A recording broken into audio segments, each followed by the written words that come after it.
Assalamualaikum warahmatullahi wabarakatuh. Bapak, ibu, abang, kakak, adik, jamaah dimanapun berada. Man bana masjidan, siapa yang bangun masjid, manallah mislahu baitan fil jannah. Ma la yudraku kulluh, la yutraku kulluh. Kalau belum bisa bangun satu masjid utuh, 1, 2, 3 sak semen, batu bata, batu kerikil, insya Allah mengalir sampai hari kiamat. Bingung kemana kami mau salurkan? Jangan lagi bingung, salurkan ke Masjid Peradaban. Di nomor rekening Bank Syariah Indonesia BSI, nomornya mudah 33300009097 atas nama FSRMM. Konfirmasinya ke nomor berikut 0813 7733 9947. Berkah selalu. Wassalamualaikum warahmatullahi wabarakatuh.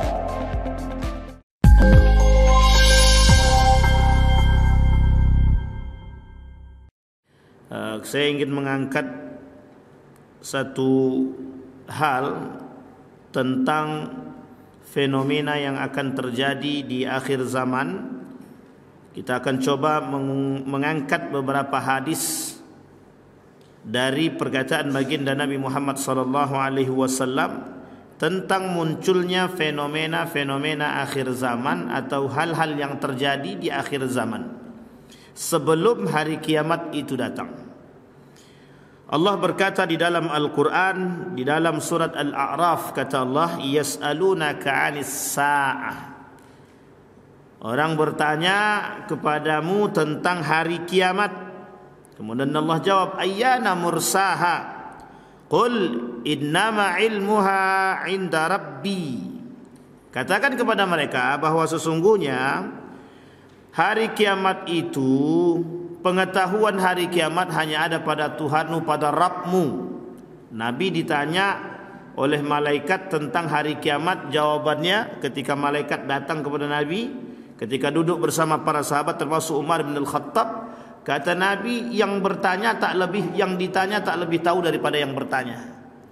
Yang ditanya tidak lebih tahu daripada yang bertanya. Itu tentang kiamat. Sehingga kemudian ditanya kepada Nabi pada kalimat selanjutnya, wa ma amaratiha, dalam riwayat yang lain an alamatiha, tanda-tandanya gimana, kata dia. Disampaikan oleh Nabi.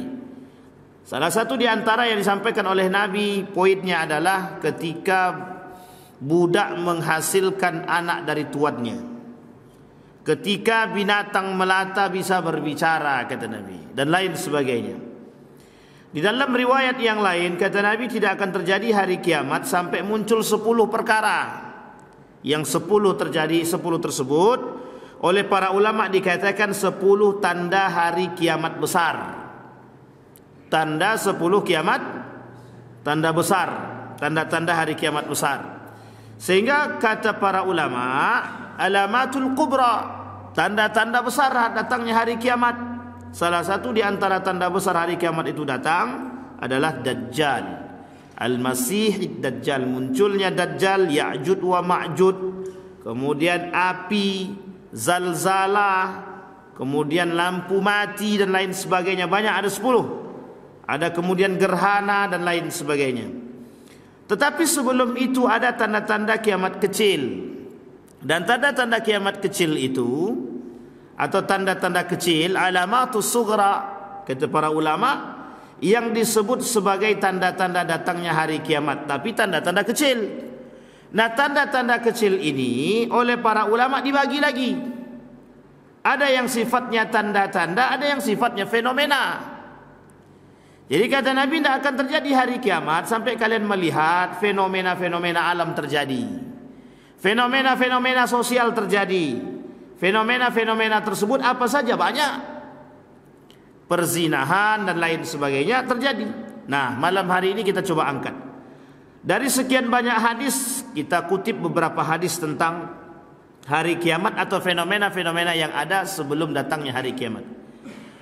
Pada hadis yang pertama kata Nabi, inna min asyratis sa'ah an yafsul mala atau an yafsual mala, an yafsual mala wa yakthura wa tafshuwa at-tijarah wa yadhharu al-ilmu wa yabi'a ar-rajul al-bay'a fa yaqula la hatta astamira tajira bani fulanin wa yaltamisa fil hayy al-'azim al-katib fala yujad.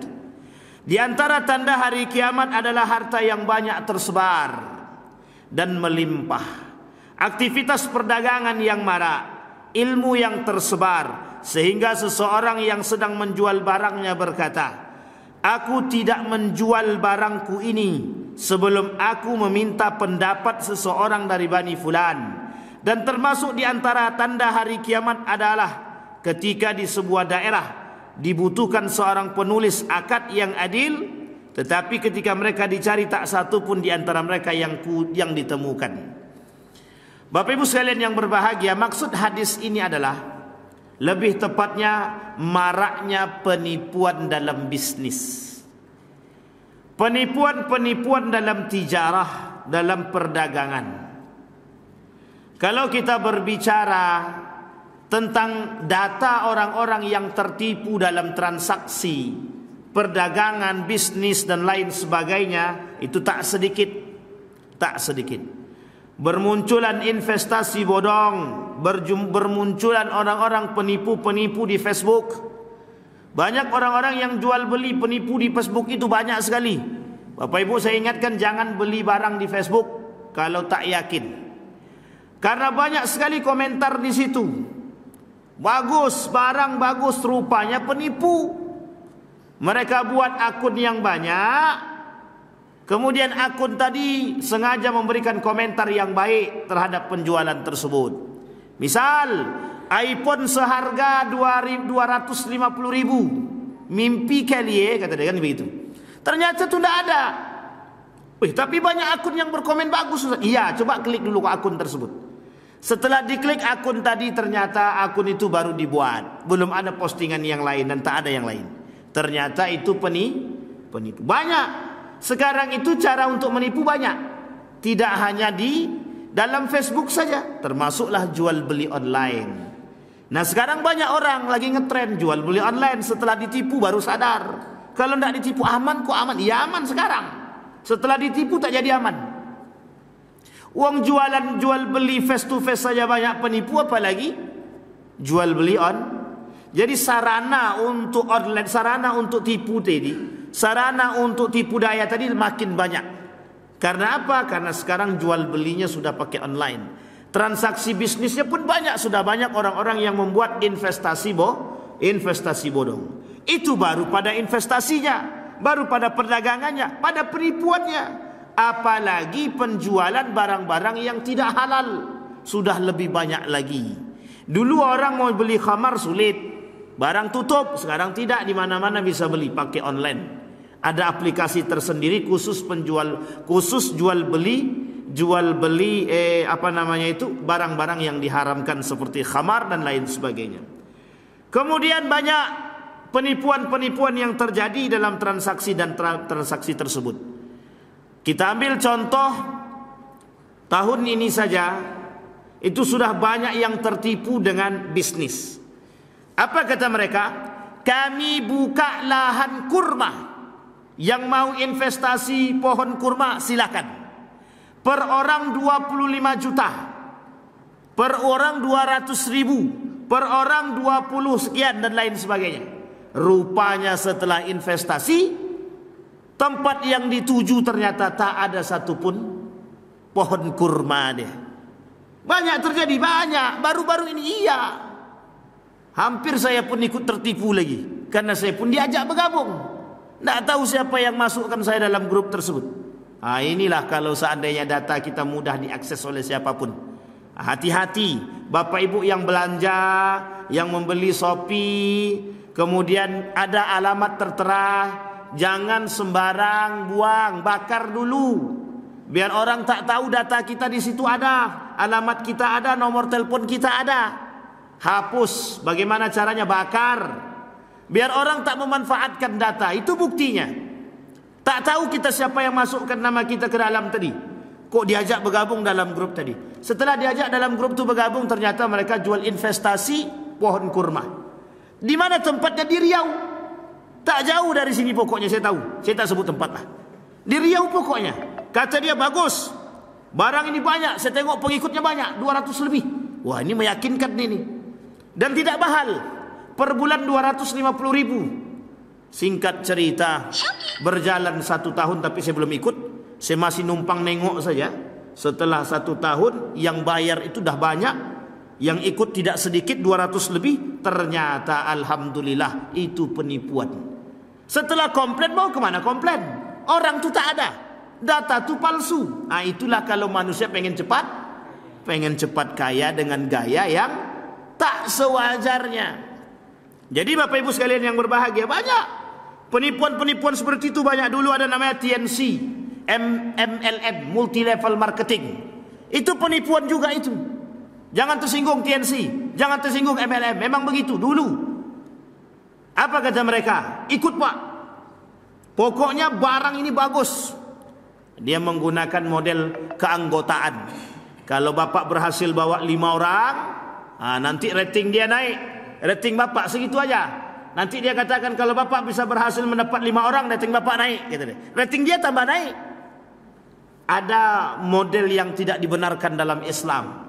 Ternyata keluar fatwa Majelis Ulama Indonesia tentang MLM yang seperti itu diharamkan. Diharamkan. Banyak kezaliman. Itu banyak pengikutnya. Suatu saat saya bilang begini, saya mau ikut, tapi saya tak punya duit. Apa kata dia? Bapak gadaikan ijazah. Setelah Bapak gadaikan nanti ijazah, nanti Bapak dapat duit, langsung ikut. Banyak di antara kami yang berhasil, kata dia gitu. Saya bilang begini, kalau banyak di antara Bapak yang berhasil, ada caranya, saya bilang itu. Pinjam saya duit Bapak, saya bilang itu. Nanti saya ganti, saya bilang. Ternyata apa? Tak mau dipinjam. Kita dah tahu. Bukan mudah mencari 1 orang saja. 1 orang saja sulit. Sangat sulit. Kita suruh mencari 5. Lah kalau dapat 5 baru naik rating kita. Bintang 1. Akhirnya yang dapat untung siapa? Yang paling atas. Siapa yang dapat untung? Yang paling atas. Dari 500 orang yang ikut, paling yang dapat untung 1, 2, 3 saja. Sisanya menanggung. Menanggung apa? Menanggung keuntungan orang lain. Kita yang gigit jari, dia yang dapat mobil. Itulah model MLM. Makanya oleh para ulama disebut dengan model penipuan. Jadi pengen cepat kaya dengan cara begitu. Investasi bodong banyak terjadi. OJK sudah mengingatkan otoritas jasa keuangan. Kalau mau berinvestasi, tengok-tengok. Nah, ini banyak nih investasi. Orang-orang yang terjadi di akhir zaman adalah bisnis-bisnis yang menipu. Gadai emas. Wah, tergiur dah, apalagi emas. Besok kalau saya masuk duit nih, masuknya 5 slot.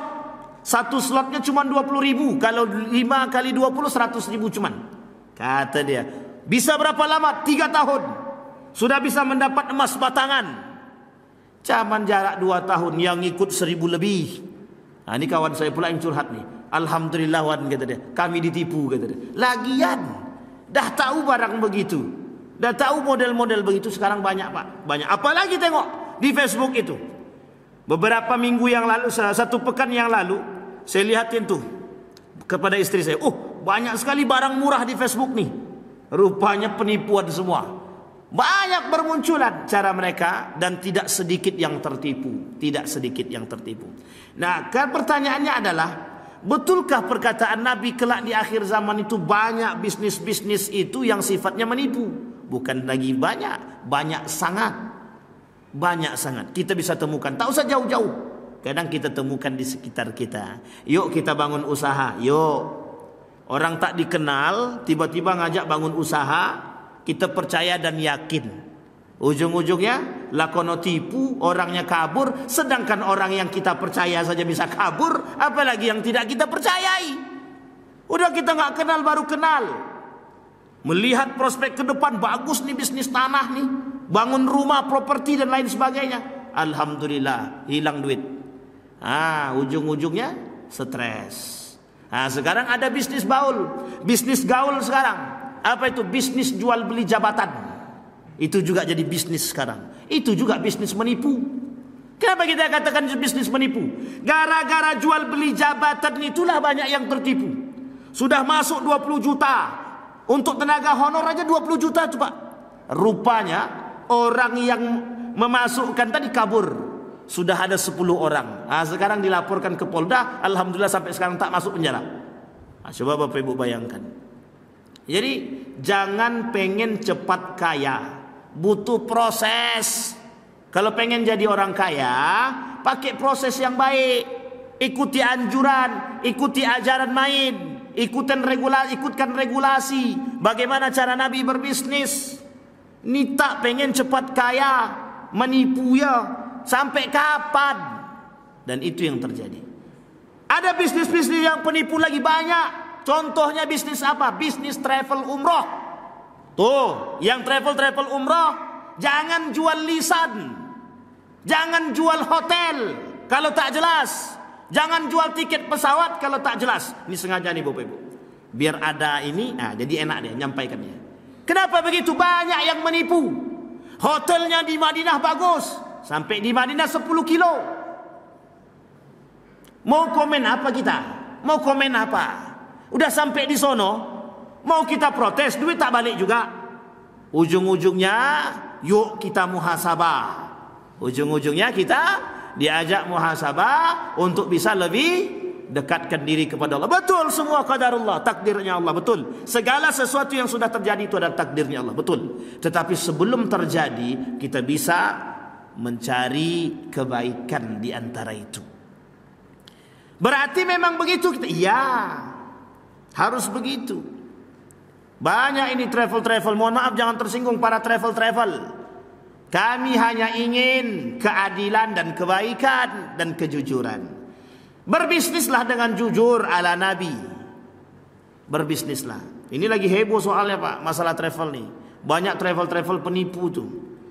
Tahun ini saya pulang kemarin itu, waktu kami berangkat itu di bulan Oktober kemarin, itu kita berangkat. Ketika di Malaysia itu ada orang Surabaya sekitar 200-an lebih terdampar di situ. Orangnya dah kabur, duitnya hilang. Akhirnya apa? Mau tak mau, setiap orang tuh menelpon. Selama sebulan mereka terdampar di bandara. Lebih kurang sebulan lah terdampar di bandara, tidak bisa pulang. Karena apa? Karena ternyata duit mereka tak ada lagi untuk balik ke Riau, tak jadi berangkat umroh. Malu apa tak malu? Yang menjadi masalah adalah kemana orangnya. Sehingga kemarin oleh Kementerian Agama ditutuplah sekitar 600 lebih travel, dicabut surat izinnya oleh Kemenak, dibekukan 600 lebih, termasuk beberapa travel yang ada di Pekanbaru ini. Bayangkan Bapak Ibu, itu kenapa? Penipu. Punya surat izin? Punya. Kami bergandeng sama si Anu. Rupanya tak. Ketika kita klarifikasi, betul si Anu itu travel A itu bergandeng dengan Anda? Enggak pernah kami kerjasama, kata dia.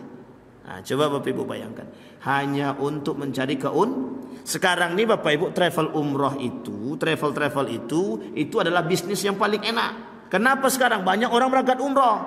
Bapak Ibu boleh cek tuh nanti di tempat imigrasi itu berapa banyak per hari itu orang buat paspor. Dulu Pak, tahun 2010 kalau kami buat paspor itu sedikit bisa dihitung pakai jari. Yang berangkat itu paling orang-orang yang mohon maaf, yang memang punya kelebihan harta yang lebih gitu. Kerjaannya kan ke luar negeri, Malaysia. Kalau sekarang tidak, dari punya rumah, dari punya mobil sampai tak punya pun punya paspor, dan mereka semua membuat paspor. Banyak orang pengen umroh, pengen berangkat, pengen jalan-jalan, ditambah dengan tiket murah dan lain sebagainya. Yang terjadi apa? Bermunculan di situ, karena saking banyaknya minat orang berangkat umroh, bermunculanlah travel. Nah, yang kita inginkan adalah travel yang amanah, yang jujur, yang benar.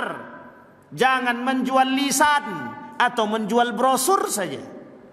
Apa maksudnya? Di brosurnya disampaikan hotelnya jaraknya sekian. Hotelnya jarak cuma 75 dari mata, dari pandangan mata. Dari kaki 200. Kan tak imbang itu. Banyak begitu, banyak. Dan ini harus kita hati-hatikan bisnis. Dan bisnis-bisnis seperti ini sangat terjadi. Bukan hanya itu, ada bisnis yang lain. Ada namanya bisnis haji dengan visa multiple. Apa itu? Banyak yang dipulangkan oleh Saudi Arabia. Karena apa visa dia ziarah, bukan visa haji. Apa yang mereka sampaikan kepada masyarakat? Pokoknya Bapak aman, ini visa haji kok. Karena orang tak tahu tadi. Dibawa Pak. Berangkat kita nanti dari Riyadh, kata dia. Dari Riyadh mereka masuk, langsung ke Jeddah. Dari Jeddah nanti mereka baru masuk Salah. Dari Jeddah langsung ke Riyadh. Dari Riyadh mereka baru masuk ke Madinah. Apa yang terjadi? Ketahuan Pak. Ketahuan. Berapa banyak masyarakat Indonesia yang dipulangkan gara-gara visanya multiple atau visa ziarah bukan visa haji. Pertanyaannya, kemana para travel itu yang banyak terlantar akhirnya jamaah mau haji tak jadi akhirnya dipulangkan. Bapak Ibu tahu berapa lama mereka akan berangkat, boleh berangkat lagi? Itu 5 tahun ke atas. Baru mereka 5 tahun ke atas itu bukan waktu yang sedikit. Selama 5 tahun dia tak boleh berangkat ke selama 5 tahun dia tidak boleh berangkat ke tanah suci.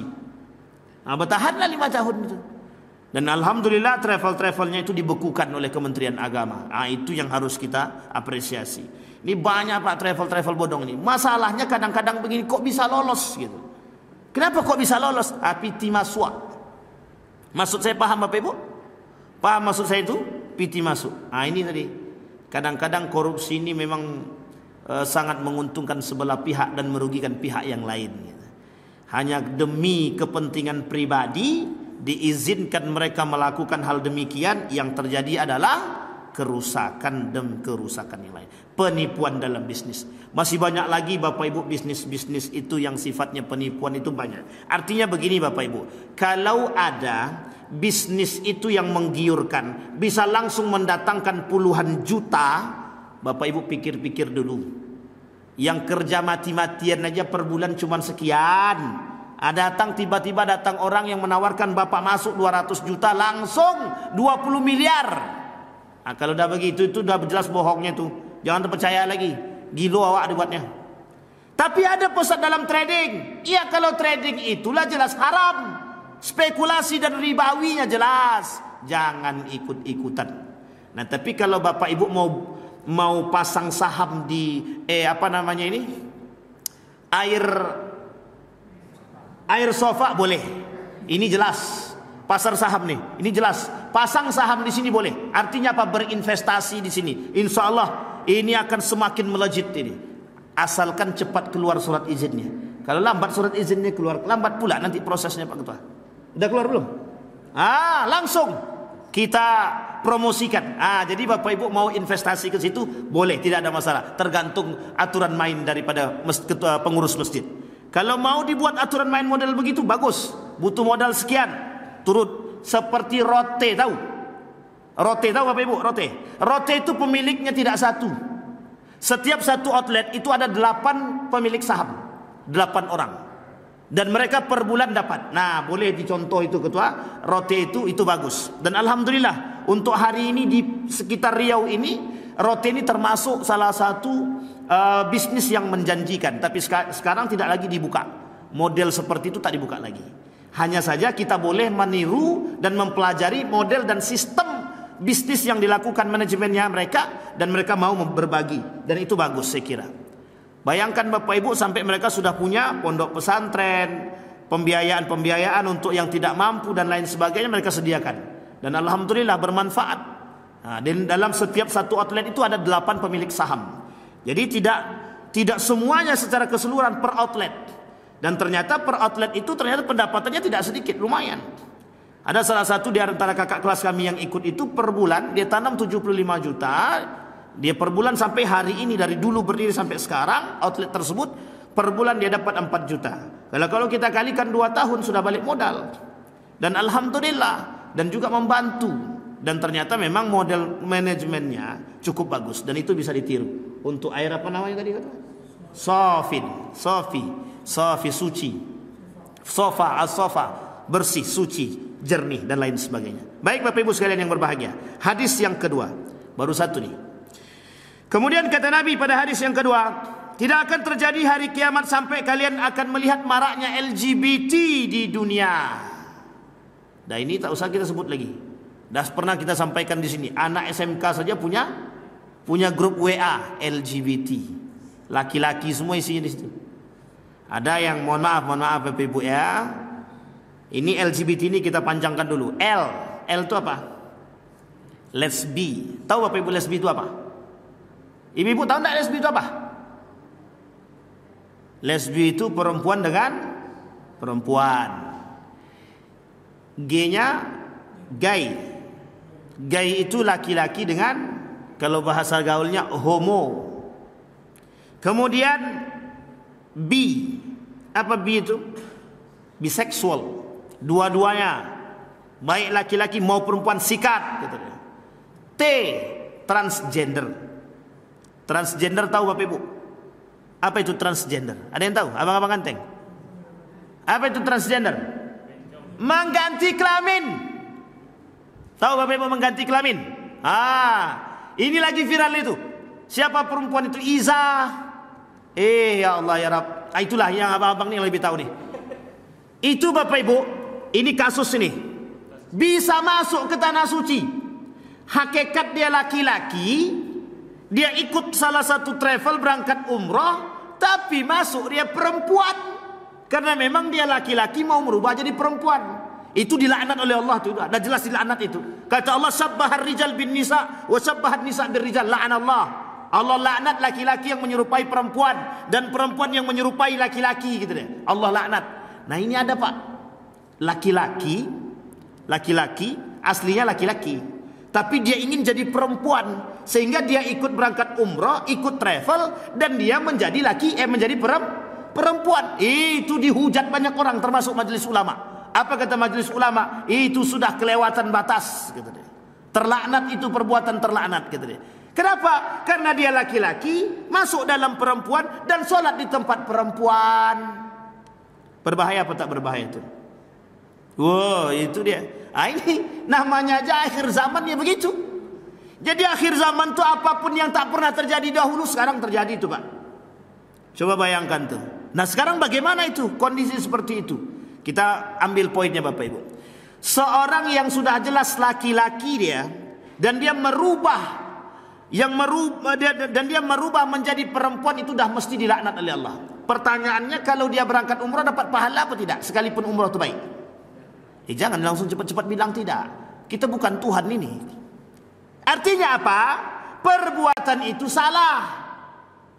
Kenapa? Karena dia sudah laki-laki merubah diri jadi perempuan, sudah salah satu.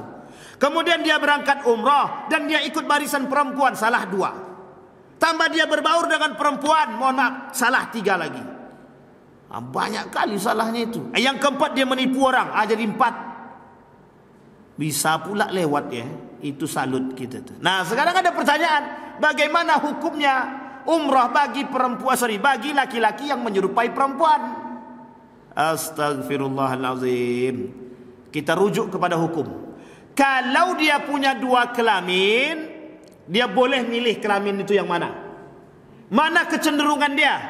Kalau dia punya 2 kelamin, kecenderungan dia kepada perempuan, dia pilih perempuan. Kalau kecenderungannya kepada laki-laki, dia pilih laki-laki. Ada kejadian? Ada. Ada orang yang lahir dengan 2 kelamin? Ada. Tergantung dia mau pilih yang mana. Kalau seperti itu tidak dipersalahkan dan tidak dipersoalkan dalam agama. Dia dibolehkan untuk memilih. Ini sudah jelas laki-laki kok milih jadi perempuan. Nah, itu yang terlaknat itu yang di situ. Maka kata Nabi, kelak di akhir zaman akan banyak tuh orang-orang seperti itu. Bapak Ibu tidak usah khawatir. Saya dulu termasuk orang yang pemberantas laki-laki yang menyerupai perempuan. Tahu Bapak Ibu maksud saya? Laki-laki kemayu yang jalannya kayak cewek. Tahu? Nah, itu kami berantas dulu di kampus Pak. Dulu waktu saya di Jogja itu kami di kampus tuh, saya bersama kawan saya kami cari itu mana laki-laki yang kemayu. Kami bawa dia fitness, jalan kayak laki-laki, jangan kayak perempuan gitu. Kadang-kadang jijik pula kita nengoknya Pak, tangannya melambai-lambai begitu. La ilaha illallah. Saya bilang, apa bahasanya? Banci ataupun bencong. Banci ataupun bencong. Bapak Ibu sekalian yang berbahagia, coba Bapak Ibu lihat, banyak enggak yang bermunculan orang-orang begitu hari ini? Dan Bapak Ibu sekalian yang berbahagia, kenapa banyak bermunculan orang-orang seperti itu hari ini? Karena mereka diberikan tempat dan ruang dan dibela dan dijaga dan dihormati serta dihargai. Siapa yang menghargai mereka?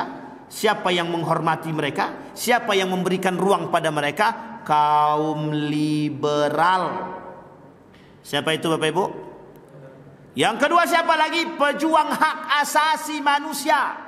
Apa kata mereka? Mereka yang lesbi, gay, berhak mendapatkan hak dia.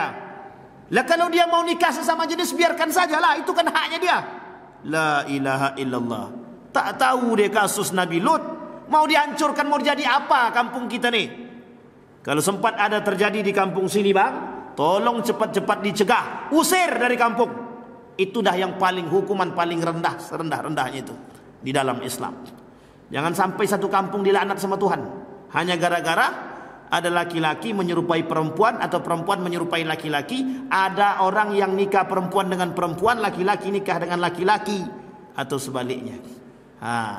Ini hati-hati nih Bapak Ibu. Anak-anak kita Bapak Ibu, tolong anak-anak kita ditengok-tengok baik-baik. Sekarang nih kalau kita tak hati-hati, itu banyak sekali grup-grup itu yang mohon maaf isinya LGBT, lesbi, gay, biseksual, transgender. Itu banyak sekali.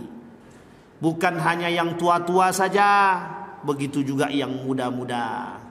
Dulu Bapak Ibu, salah satu mall di salah satu kota di Indonesia ini, itu punya 2 pintu. Pintu pertama untuk lesbi, pintu kedua tempat perkumpulan gay. Coba bayangkan Bapak Ibu. Saya tak sebut nama, nanti tersinggung abang-abang yang di bawah nih.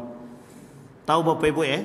Itu unik sekali Pak, unik sekali. Mall itu, pintu yang pertama itu tempat perkumpulan, biasanya tempat kumpul para lesbi.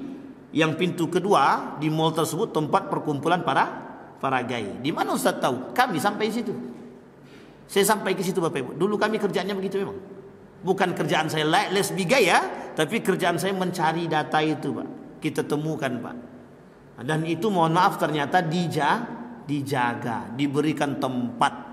Bahkan mereka dimotivasi untuk tetap seperti itu. Sesungguhnya Allah sayang sama kalian. Dan ingat, pilihan ini adalah pilihan kalian dan hak kalian untuk memilih. Bayangkan Pak, dibantu pula dengan undang-undang hak asasi manusia.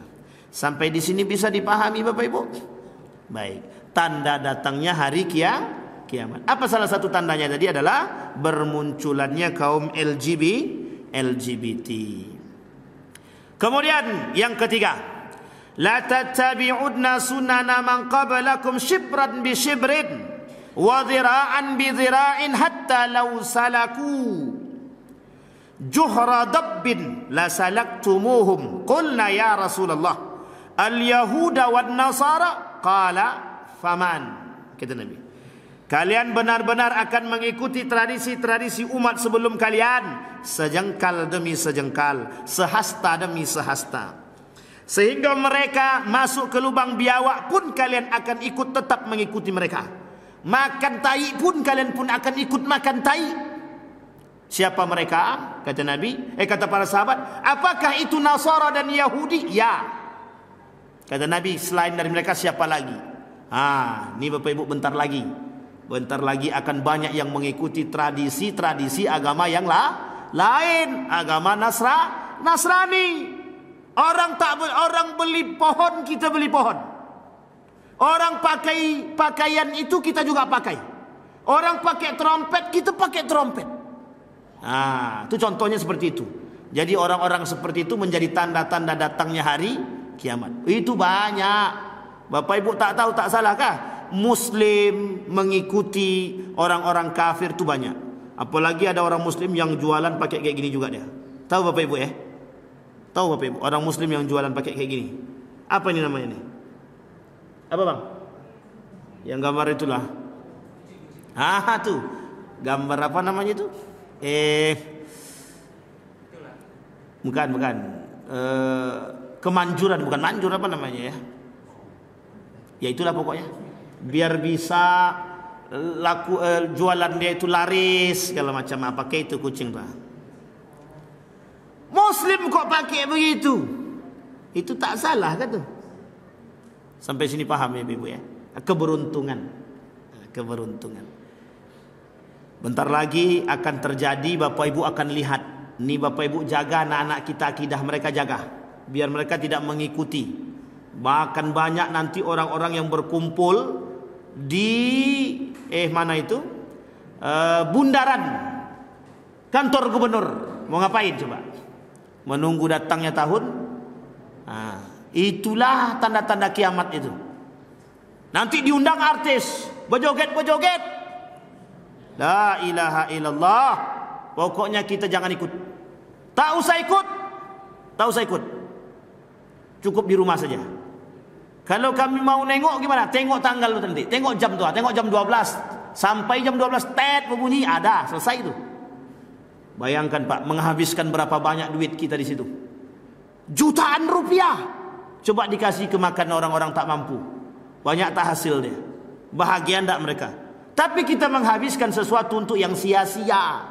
Ini tidak sia-sia, dalam rangka untuk refleksi dan bahagia. Apanya yang bahagia? Itu jelas mubazir dan tabzir. Masih banyak orang tak mampu. Orang tak mampu datang meminta, kalian usir. Bencana tak datang, kalian panggil. Panggil wanita-wanita tak berbusana. Apa kata Nabi dalam riwayat yang lain?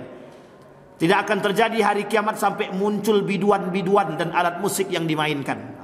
Ini dah kita bahas 3 kali, berkali-kali malah kan. Akan muncul biduan-biduan. Ingat bang, kalau ada nanti orang-orang yang mengadakan acara, kemudian mengundang biduan, tembak di tempat. Kami Muslim, kalau mau bernyanyi pakai jubah, pakai gamis, tak mau dah dia. Apalagi dah begitu tu mesti ada gandengannya dan ada kawatnya. Apa kawatnya? Khamar. Jelas tu.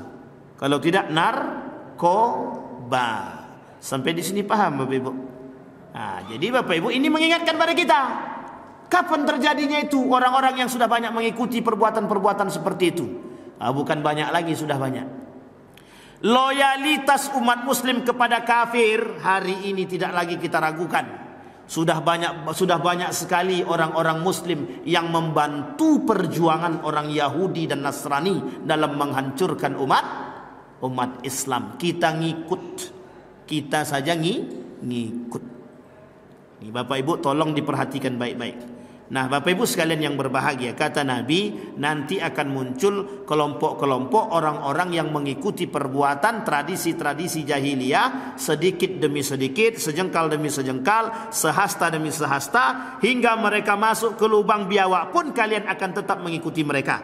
Kami para sahabat bertanya, apakah mereka itu orang Yahudi dan Nasrani? Kata Nabi, siapa lagi kalau bukan mereka? Artinya apa? Yang diikuti oleh umat muslim ketika itu adalah tradisi-tradisi jahiliyah, baik dari Yahudi maupun Nasrani. Apa contohnya? Banyak contohnya.